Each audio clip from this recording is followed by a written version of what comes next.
सोलापूर जिल्ह्यातील पहिलं गोल रिंगण सोहळा आज सदाशिवनगर येथे मोठ्या उत्साहात पार पडला।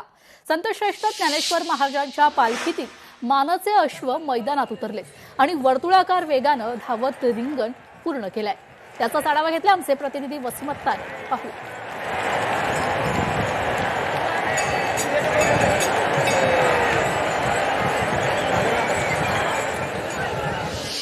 संत ज्ञानेश्वर महाराजांच्या पालखीचं पहिलं गोल रिंगण जे आहे ते सोलापुरातील सदाशिवनगर या ठिकाणी जे आहे ते संपन्न झालेलं आहे। भक्तिमय वातावरणात जे आहे ते रिंगण सोहळा संपन्न झाल्याचं आपल्याला या ठिकाणी पाहायला मिळत आहे। एकंदरीत पाहायला गेलं तर संत ज्ञानेश्वर महाराजांची पालखी जे आहे ते सोलापूर जिल्ह्यात आगमन झाली आणि यानंतरचं पहिलं जे गोल रिंगण अश्वांचं आहे ते सोलापुरातील सदाशिवनगर या ठिकाणी पार पडले। एकंदरीत भक्तिमय वातावरणात जे आहे ते हा रिंगण सोहळा पार पडले। त्याचबरोबर या ठिकाणी कुठलाही अनुचित प्रकार घडून यासाठी जो आहे तो पोलिसांचा चोख बंदोबस्त देखील लावण्यात आलेला आहे। अश्व जे आहे ते अश्व गोल रिंगण करत असताना मोठा भक्तिमय वातावरणात या ठिकाणी जे आहे तो माऊलींचा जयघोष देखील जे आहे ते या ठिकाणी वारकऱ्यांनी केलेला आहे, त्याचबरोबर भक्तांनी देखील केलेला आहे। एकंदरीत भक्तिमय वातावरणात जे आहे तो हा गोल रिंगण संपन्न झाला आणि यानंतर पालखी जे आहे ते मायसरस या ठिकाणी मार्गस्थ होईल आणि त्या ठिकाणी पालखीचा माऊलीच्या पालखीचा जो आहे तो मुक्काम जे आहे तो त्या ठिकाणी असणार आहे।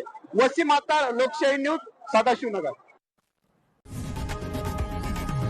लोकशाही मराठी ऐका, पहा, जागरूक रहा।